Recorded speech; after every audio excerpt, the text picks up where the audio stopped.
Dating in the modern age is complicated. It can be everything and nothing at the same time. While technology, social media platforms, and the internet help us to stay connected virtually with our loved ones, they also come with endless drawbacks. Thank you so much for coming here today and participating in my documentary. So we will start with introducing yourself. So tell me your name and what do you do? So my name is Alshad Kara and I'm a law student. So my name is Devrokshika Lilith. I'm 24 and I am a digital artist.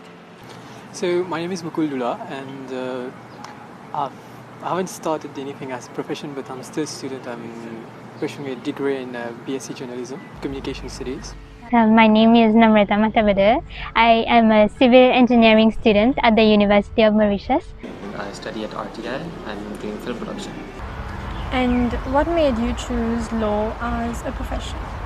I believe that in society there are so many inequalities and injustices. So I think that by choosing this field, I can put a change into the society. What made you choose the path you're currently on? I was always interested to be around a work which is always hectic and being part in the limelight, I should say, because this is when people recognize you and then you get praise for your work that you do. And then art is something that is always recognized by people. We live around art, if you see, like there is nature and all that everywhere, and then we take inspiration of that. And cinematography and photography, in a sense, portray a lot what is happening in the society, and you just make sense out of everything which is around you. So, and then to be able to convey that in something particular, in a concept, this is challenging, and this is how you want to pass on your message. So I guess this is what revolved around. And I guess my father, since he was a Hindi teacher and he was always inspired by drama, so I guess the gene passed on me, and then I took it in the next level. What made you choose this field? So I was a language student when I was in college. So I've always been fond of public speaking and being part of writing stuff and all that. So what made you choose this field of engineering? So my father wanted to become an engineer, but at that time we were facing financial problems, so my grandfather and grandmother couldn't afford him to do engineering, so he did agriculture, and he wanted one of his children to at least do engineering. So why has this subject about dating interested you?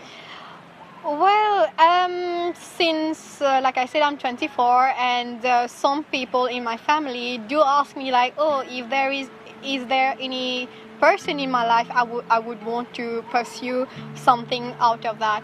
And then I'm like, I never felt the need of it, because for me my career has been the most important thing I could think of right now. And then I guess people have the wrong concept of dating in this millennial age, or Gen X age, I should say. There is a lot of misconception, lack of communication, so it just interested me to voice out, or to just tell people how some of the individuals in the society think about dating, because it has changed from how our parents or grandparents used to date or be in something. So it is important that us as youngsters voice out how we feel about things, because if you don't talk about it, people will think that, oh, they are the only one thinking like that. So I guess this is something very interesting to talk about. Why has this subject about dating interested you?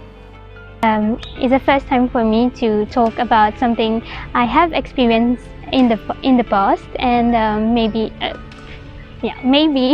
I'll experience in the future too. Do you mind sharing your dating experiences with us? It was 4 years ago that I had my first actual date. I was really immature at that time, and I thought that I was mature, But now I realize that I wasn't mature and I know better. What are your views about modern dating?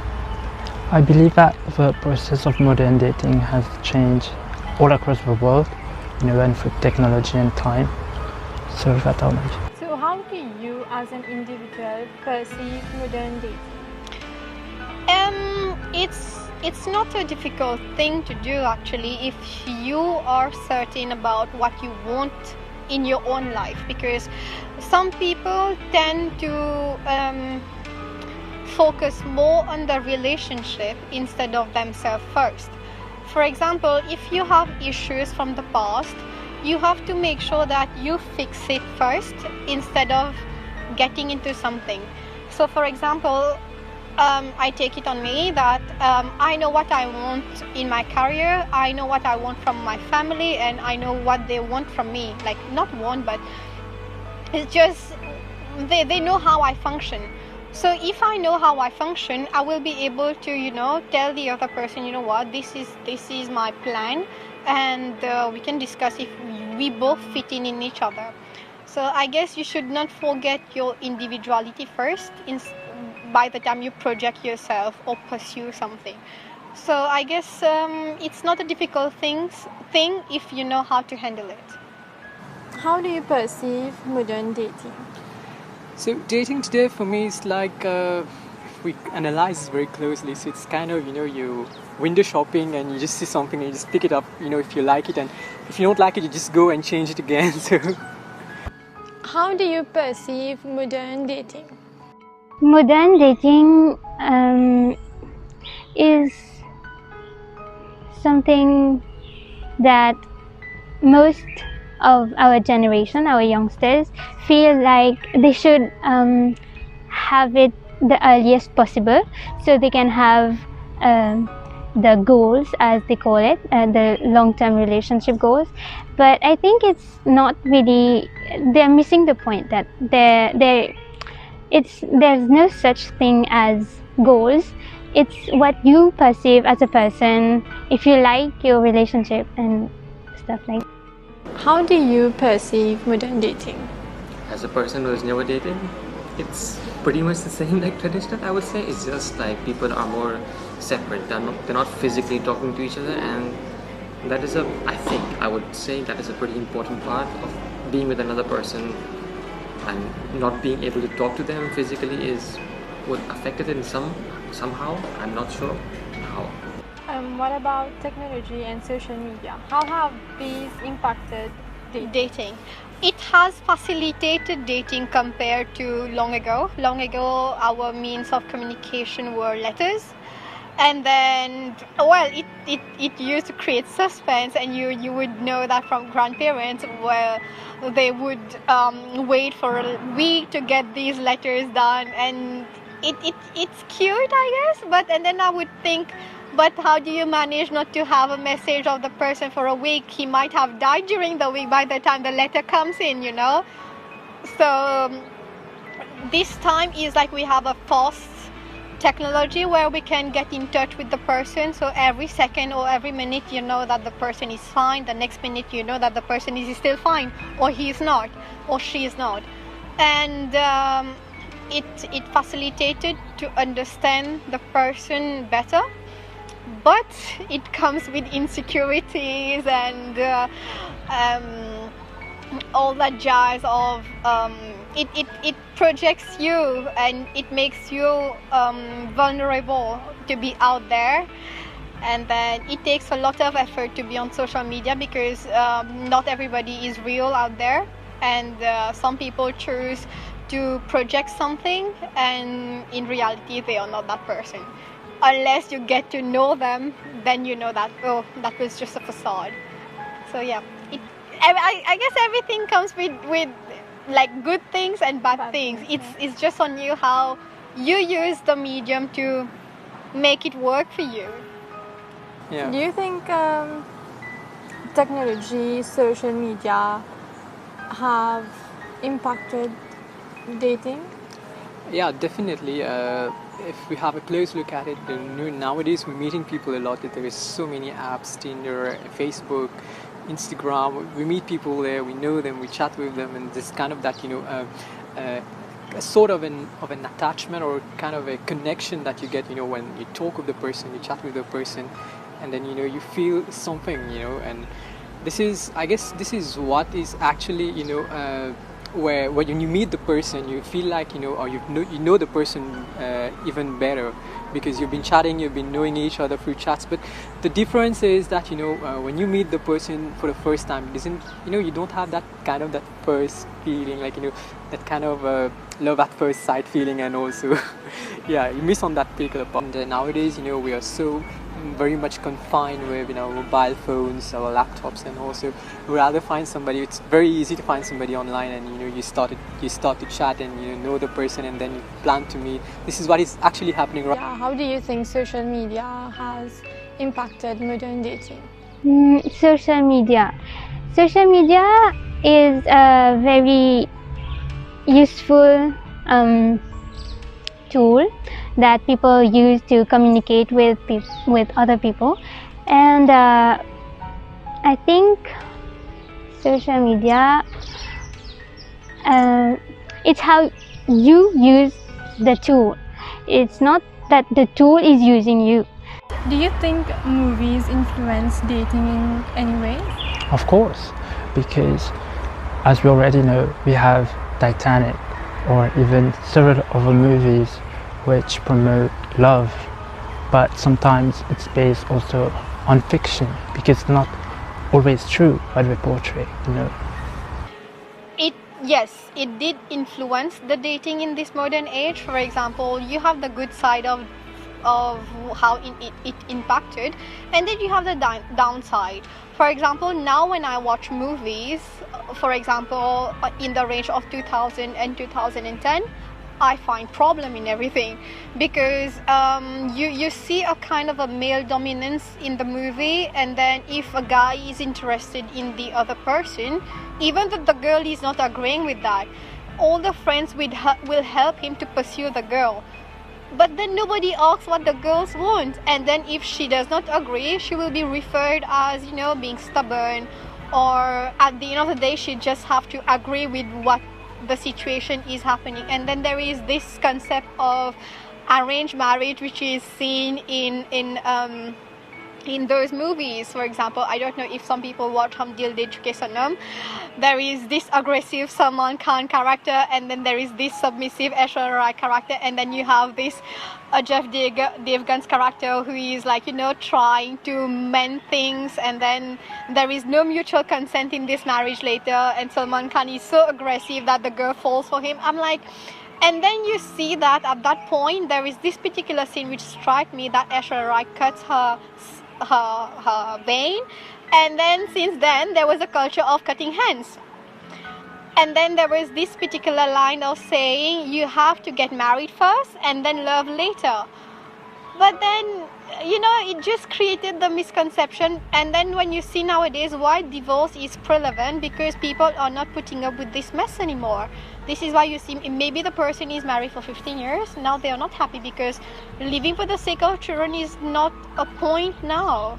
So I guess yes, but there is this good sides of movies where it encourages people through the characters to voice out their feelings, but it really has a huge downside of what movies used to present. Still now you have some particular movies which portrays the wrong side of it, and I hope that filmmakers now have blended with the current trend, so that they can perceive, like they can voice out the right message. Do you think movies influence dating? Yeah, maybe a lot. For me, as a person, I'm fond of literature, art, and also not only movies, but even novels, books. They do inspire us, to have to be in a relationship. Even movies, if you talk about movies, definitely we all have that kind of that feeling to have a very filmy, romantic, plot kind of that thing. So, yeah. Personally, I think that movies are made up of actors, and actors are people who are made to maintain their shape and size and are made to say things that are scripted, but life is unscripted and you cannot expect life to go as per movies and how they show it to be. Being a film student, do you think that movies influence the dating culture in any way? Everything we watch, all media we consume affects us in a way. Now the thing is, most people, they do not really think about the movies they're watching. They'll just watch it to have fun, and if they like the movie, they might, without knowing, they might take in some concept like, okay, I don't know, women should wash the dishes always, and they might take this concept and say, okay, now I want my wife to wash my dishes always for me. It's a simple concept, but because many filmmakers will without realizing it, will put their own spin or their own personality in the movie without even realizing it. So it will affect the people who do not think about the movie and will take everything as at face value.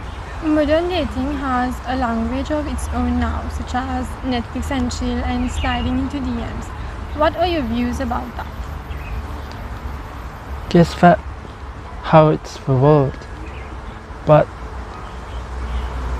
such connotations at times are very difficult and complex, because sometimes even youngsters such as me are outdated, because the youth, be it those who are before me or after me, they have a language of their own, so you have always to catch up with them, and sometimes it's not very easy and you have to ask, like, what does that mean?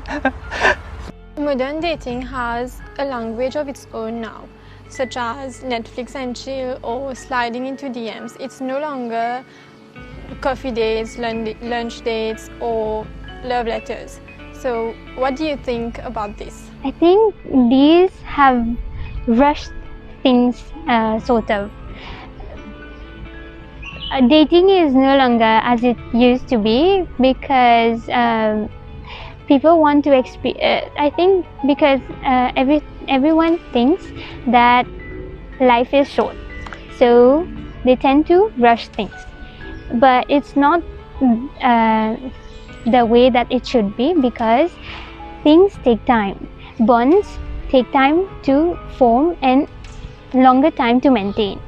Now, if we are just using like Netflix and chill and what you said, that is going to rush things and not going to build something significant as such. So speaking of the new languages, ghosting is also a new term now. It is when you completely cut off someone without a proper reason or a goodbye. What do you think about ghosting? I believe ghosting is something which is a phenomenon, and youngsters think, I won't say youngsters, but I would say rather people use this form of ideology to be able to finish one relationship without even saying goodbye or even just messaging or giving a reason behind, because that's the most important thing.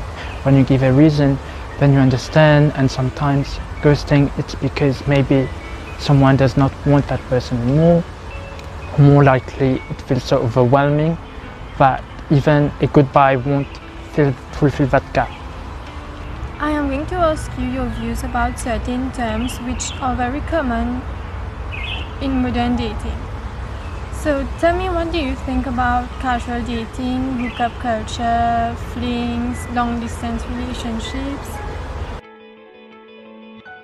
So modern dating, I believe it's going with the flow of society, and that's great because people do understand right now that dating is a process to understand someone.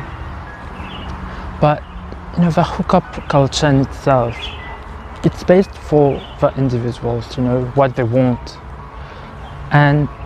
But when we think of hookup culture, most people don't understand that they don't explain to the other person what do they really want. Sometimes they play with emotions or feelings.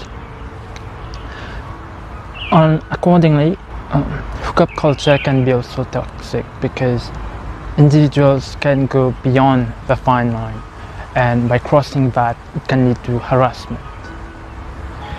Long distance relationships are a new term because I don't believe it's new as such. Yes, with technology as we see, but long distance relationships have always happened. Bit in history, when kings were going to wars, queens had to stay in the castle, right? So this has always, but just it has evolved into a new manner. With technology, it made it much more easier to connect with that other person, and so sometimes it does simplify, and you can see that through technology sometimes relationships become stronger through long distance. Okay, so I am going to ask you your views about certain topics, such as casual dating. Casual dating for me is it's fine because once you're single, maybe there are instances where you feel that you need the companionship of somebody, and you go online, you just seek for somebody, and you just you see. You just try to talk to somebody, you see if you're compatible with each other, and you try to meet and you see the person. I've been seeing people, like I've been seeing two girls after my breakup, definitely. So I've been seeing two girls, and we've met, we've talked, and they're both from the university. So, and we saw that we actually came out to this particular point that it won't be able to work out in a relationship. So we didn't further ahead. Yeah. Now I'm going to ask you your views about certain terms, such as casual dating, hookups, flings. What do you think about that? People are free to do what they want to do as long as they do not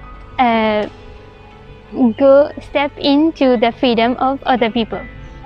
We talked about the hookup culture before, and it is something that is very prevalent on college campuses. What do you think of that, and would you date someone in the same college as you? The hookup culture is what some individuals think it's best for them because they don't want any attachment of a sort. And I respect that. That's their mentality.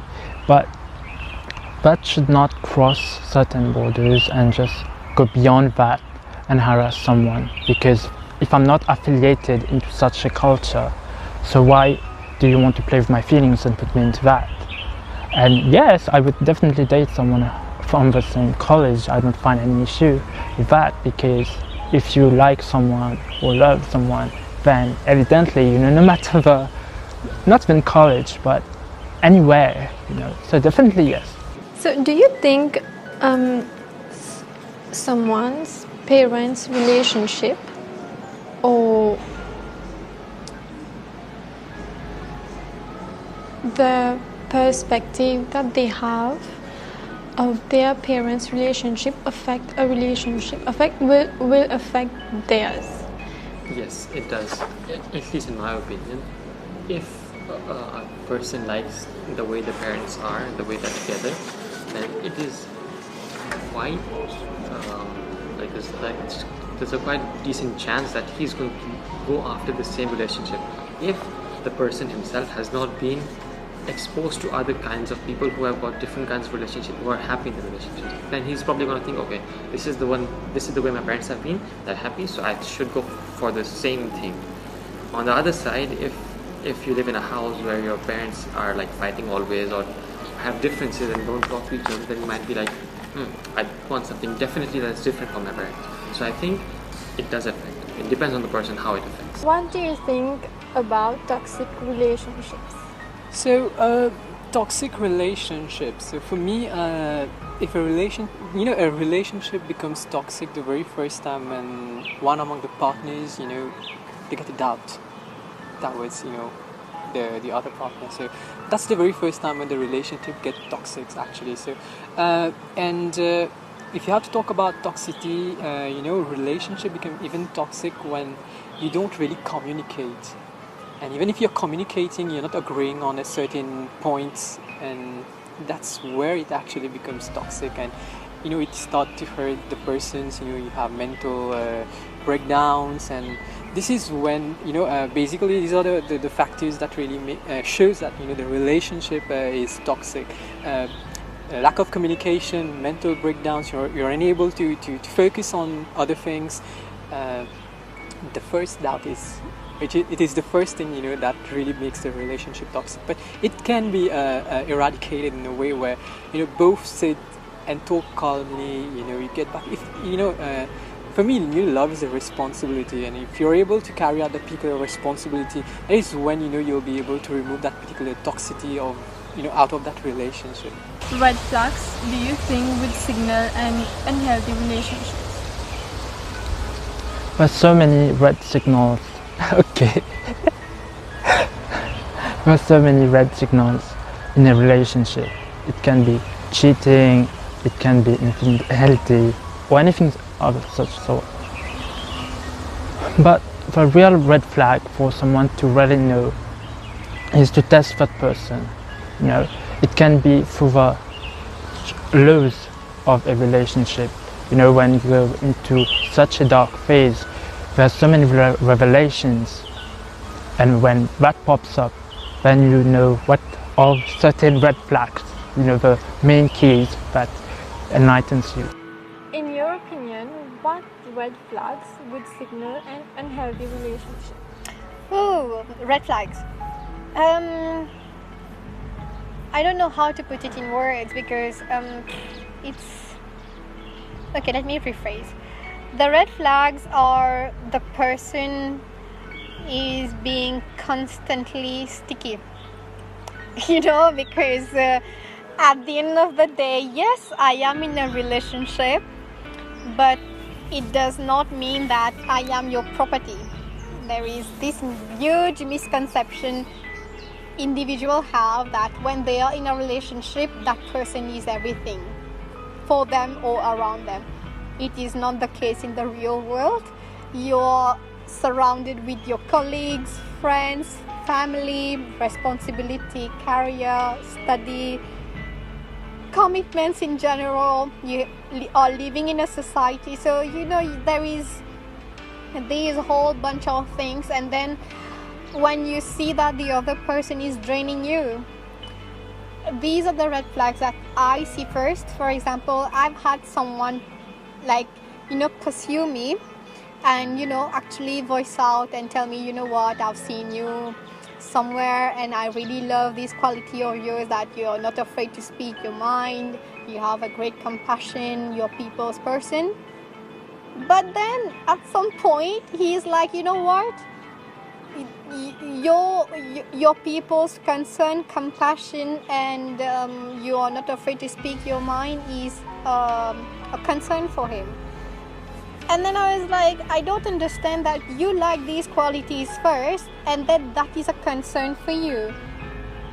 So when the person starts projecting that they are better than you, or they start picking up on a few things and this on the things that is your character, and they try to change you, these are the red flags. Because if you don't like the way I am and you're trying to mold me in how you want me, what happens to my individualistic self? It does not make sense, because I will just be a puppet then, like you have programmed, and I have to behave accordingly.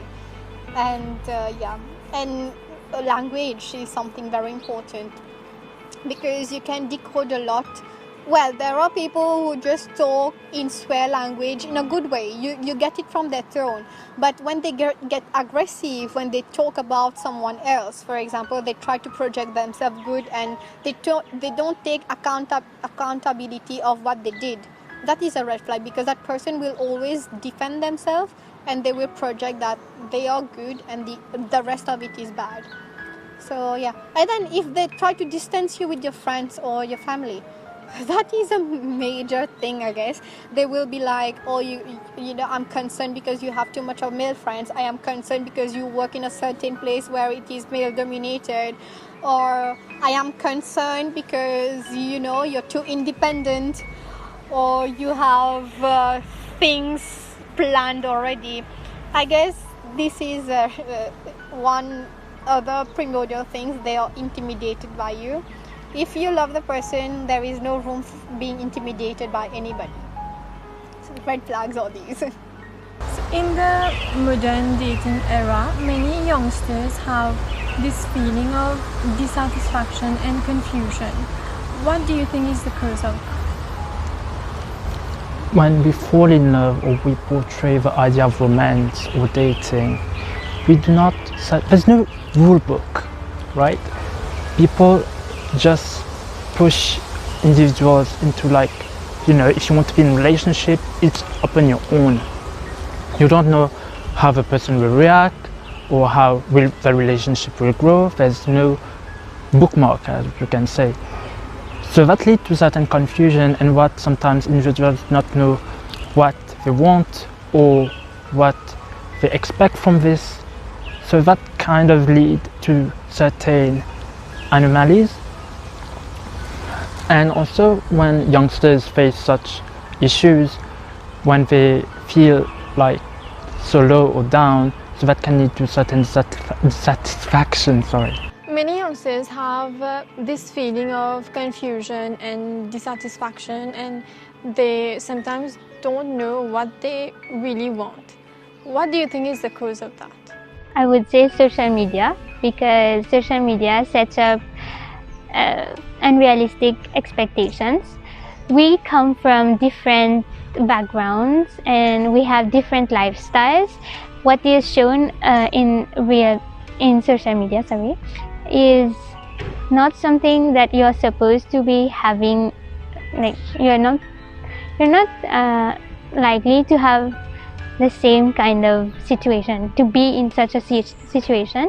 Your situation is different, and the way you act in that situation will be different. So, do you think there is a lack of self-love among youngsters, and many of them have this fear of rejection, emotional attachment, emotional dependencies, and even loneliness?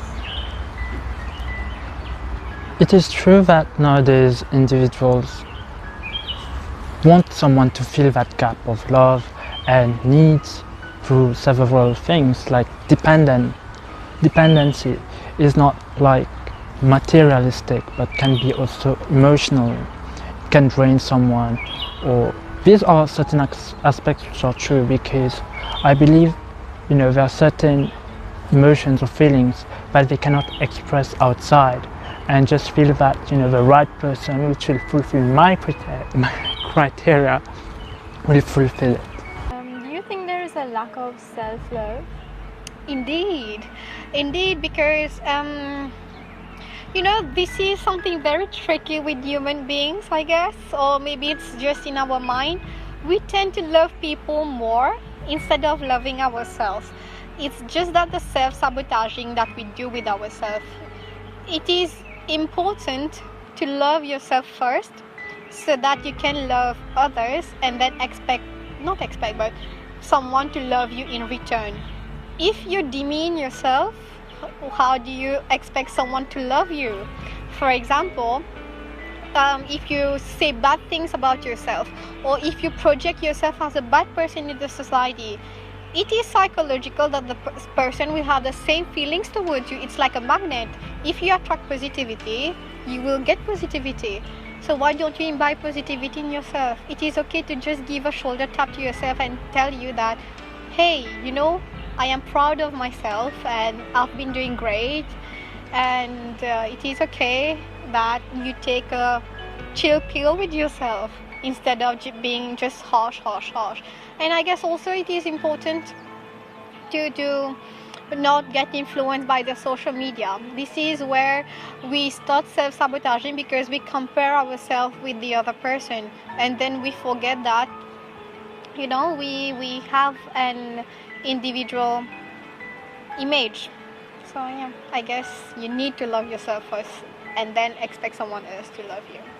Do you think there is a lack of self-love amongst youngsters, where they fear of being rejected and being alone, or having emotional dependencies on other people, that they tend to adjust to something they don't want or are not good for them, just so they don't feel alone. Yes, that is the case for many people today. So do you think there is a lack of self-love amongst youngsters now, which lead them to having a fear of loneliness, attachment, emotional dependency, and even rejection? I think it's been increasing because of social media. Social media is basically the best moments of our lives. So when we compare, when we are in our lowest points, we feel so bad. We don't want to do anything, just want our phone to open social media and we see the best moments, and then we feel even worse. So I think it's people call it the loneliness epidemic is getting worse because people cannot go out and talk to others, and therefore they feel lonely. They feel like they are not worth it because other people are there so much better, apparently. Why do you think a boy who has dated multiple girls is called a stud or is given very high power amongst his friends, but when a girl has dated several boys, she is labeled as a slut? Why do you think there is this discrimination? As we already know, it comes down to a biological level, that women are seen as less superior than men, and such mentalities are really ridiculous, if I can say so, because everyone deserves respect, and such patriarchal mindset which promote misogyny should definitely stop, because it's not because a woman should be seen as lower than men, so it's disgusting. Why do you think a guy who dates multiple girls is portrayed as a stud, but when a girl has dated multiple boys, she is labeled as a slut? Well, it's not just only nowadays that we project women who have had many partners as a slut, and a guy dating a lot of women as a stud. I guess it comes from the past because of the patriarchal society that we live in. If we see like when I was in my secondary school, I studied sociology. So there is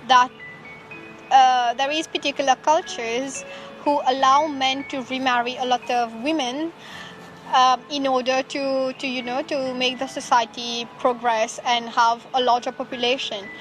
And in some society, I guess in the African region, like a female can have a lot of male partners, and the female is the head of the family. So I guess it's something more cultural. If you see in Mauritius, there is a particular culture who is a majority, and a particular culture is the minority. And in this particular culture, the male are often the head of the family, and then they are allowed to do anything, and they can have multiple female partners and all, and they are projected as stud. I guess it is something which has to stop now, because dating someone means like you're getting an experience out of that particular scenario. So why can't women have the same amount of experience like men? We are all educated people now in the society, so it is important that we stop this inequality and start treating men and women in the dating culture normal. Because if you have a lot of experience, hey, we women too have some kind of experience, so you don't have to project me as a slut. If that way, you are to be referred as a slut too, because there is this saying, they keep on saying in Mauritius, like, what's the point if a lock is opened by every key? What's the point of having a multi-purpose key? But it's there. I don't understand that concept. So if you can open every safe, then you're not a reliable key. So you guys need to stop projecting women as slut, and we need to stop projecting male as stud when they have a lot of female partners. What qualities do you think a good relationship should possess? I believe a good relationship possesses several qualities, but I think time is the best revelation, because with time comes trust, and with trust comes loyalty, and with loyalty comes a connection, and with connection comes true love. So it's kind of a cycle of love which perpetuates. What qualities do you think a healthy relationship should possess? Well, first of all, it is communication. If you can communicate in a constructive manner with your partner, it helps in the overall relationship. For example, if there is a conflict and then you go on a attack mode to the other person, it is obvious that the other person will get into a defensive mode, and then at the end of the day you guys are just talking and there is like you have not reached a conclusion. I guess communication is something very primordial. Respect, love, and you have to be vulnerable at some point. I'm not saying 100% vulnerable, not in terms of physical, but mentally be vulnerable and guard down a little bit. You don't have to be in that defensive mode every time, because you're trying to pursue something with a person. If you don't let the person know you, it will not work, because you are defending yourself. If you let the person in, he or she will be able to decode you, and it's vice versa. So you have to build a safe cocoon around yourself and say in the first meeting itself, hey, we're gonna make this work, we are trying to pursue something, and it is what it is. We'll just try not to hurt each other. If there is something in the process we've done and did something which did not go well with the other person, we need to voice out. And then also the person should have compassion for each other. And yeah, I guess this is what a healthy relationship is.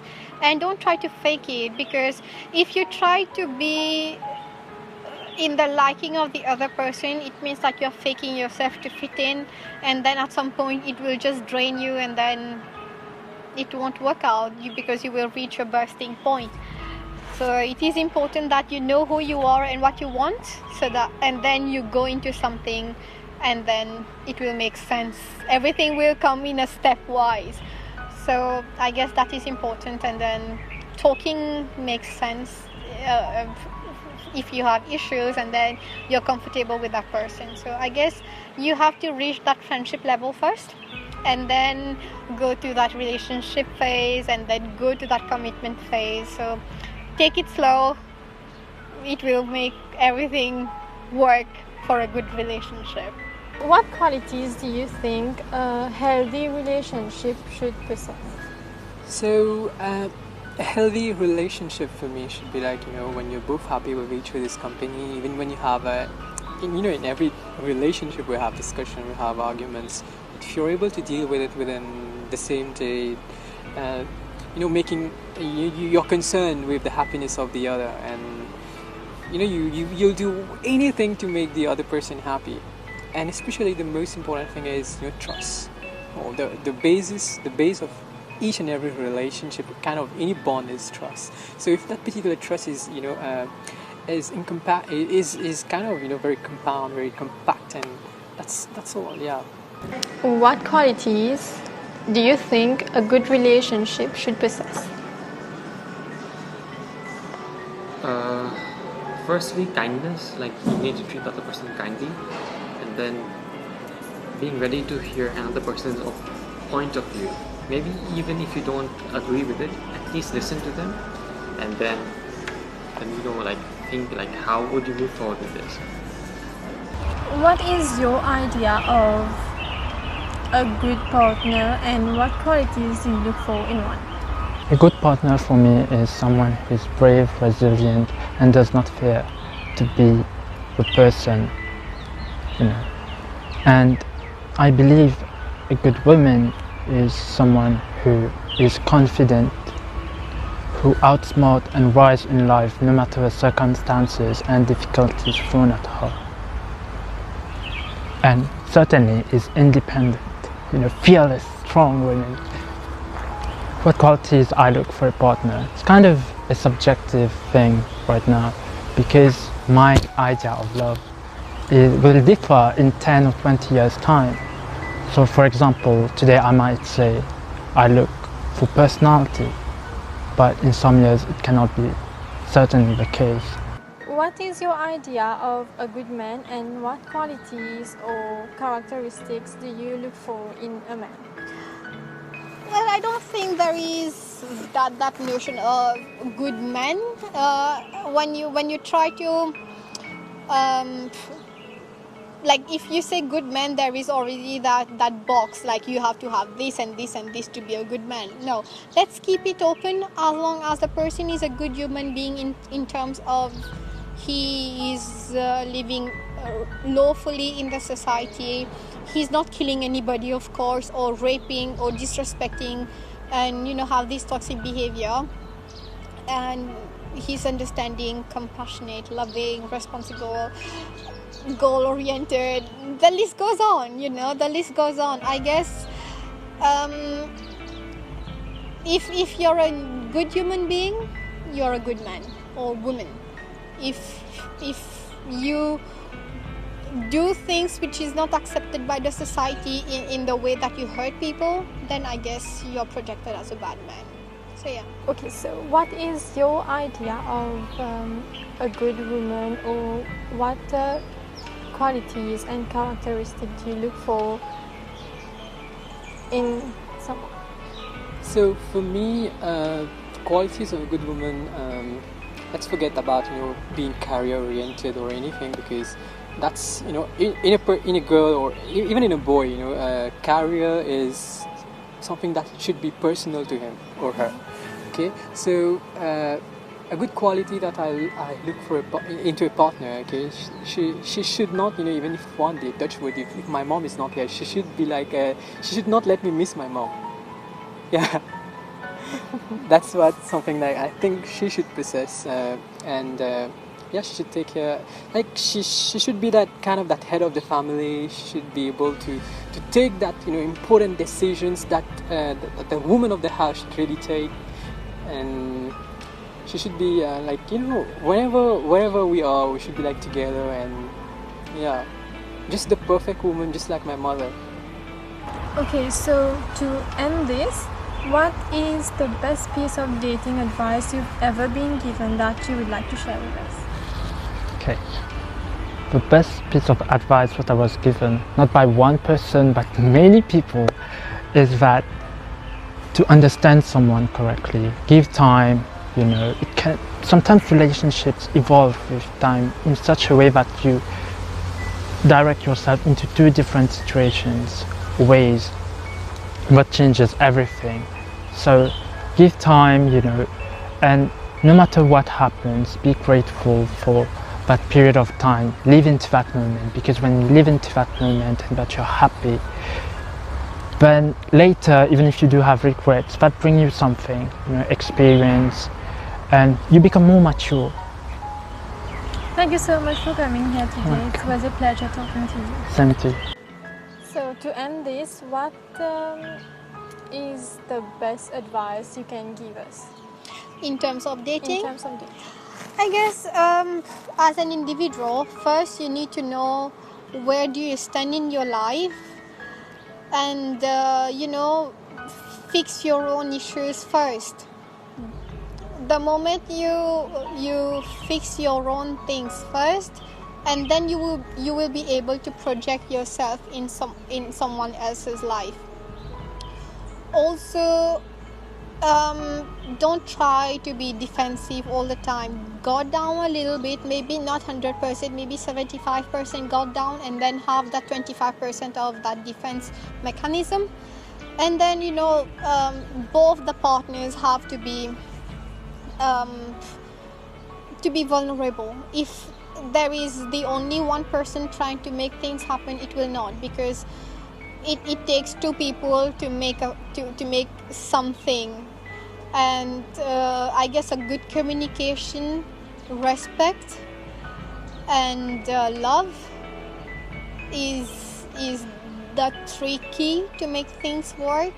And try to project yourself. What do you want after this? Is it just a casual relationship, or are you going to pursue something serious out of it? Or what do you exactly want from it? Or is it just friends with benefits, or things like that? And then don't forget your individualistic self when you are in a relationship, because you are not anybody's commodity. You're responsible for yourself.